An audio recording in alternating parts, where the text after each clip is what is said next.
Hey guys, welcome to Fish and Cheese. Today we have another awesome review for you.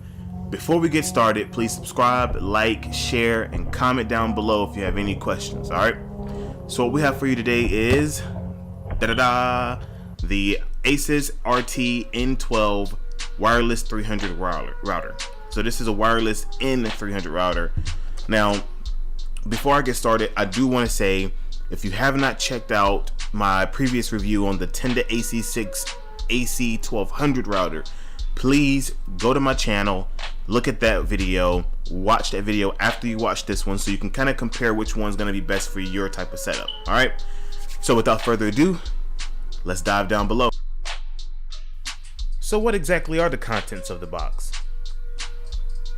So in the box itself, guys, you get very minimal items. You get the router itself, 2 detachable antennas, a power adapter, and an Ethernet cable.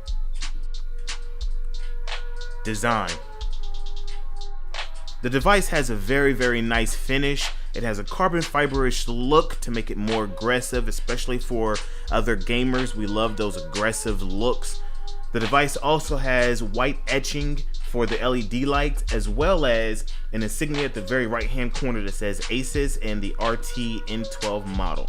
And thanks to its small stature, this device can easily be mounted in a discrete location such as a wall or a ceiling. Features and specs.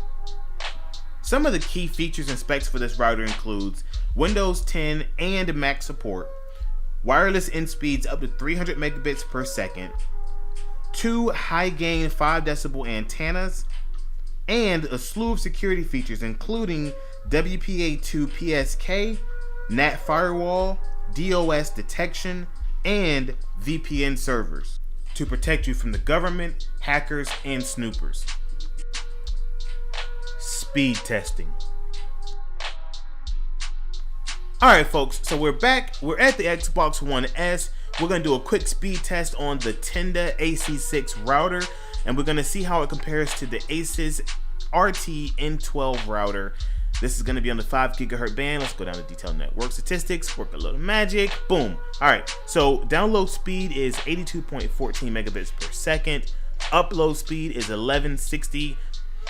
Packet loss is at 1%, which is not good. The latency is good though at 36 milliseconds. Wireless signal strength is still 100%. So let's see how it compares.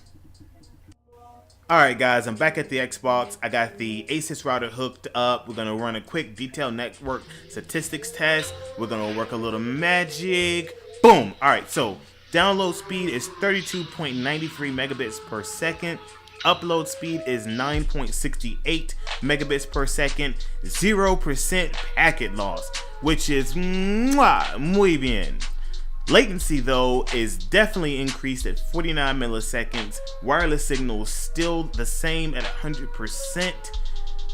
That's not too bad. Alright guys, so as you can see, the Tenda router did perform better than the Asus router. Now I know some people are going to say, well, you didn't run the Tenda router on its 2.4 gigahertz band network. You ran it on the wireless N network with AC1200, which is far superior than the Asus router's N300 on the 2.4 gigahertz band. True, but the reason why I did that is because when you buy these routers, you're not gonna limit yourself on what they can offer, right? So if your Xbox One S can pull AC1200, you're gonna run the router on AC1200, right?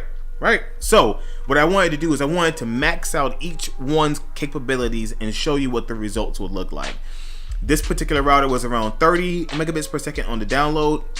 The Tenda, as you saw, was about 80 something. The highest I've gotten on the Tenda router was 95, which is not steady. As everybody knows, you know, your ISP providers, they usually give you 20% of whatever they advertise, and so for me, I get 100 megabits per second on the download. I get roughly about 80 unless I'm hardwired. Then I get spikes up to 120, but it's never steady anywhere higher than 100, right? So my final verdict on this router: if you're going to be doing anything with a hardwired connection, running the Ethernet ports to your devices, this router would be the one I would go with. The reason why I say that is because this router is much faster with an Ethernet cable than the Tender router. The Tender router is slower in Ethernet than this particular router. But for future proofing, I would definitely pick up the Tender router instead of this router for only $28. You're getting a way better router suited for Wi-Fi, and the Ethernet speed is not that bad on the Tender router. You're still pulling about 70 megabits per second, which is weird because I've never really owned a router where the Wi-Fi was faster than the Ethernet, but that's how it works out. So I hope you guys enjoyed this review. If you did, please again, like, subscribe, and share. Comment down below if you have any questions. Again, this is Fish and Cheese. Y'all have a good one.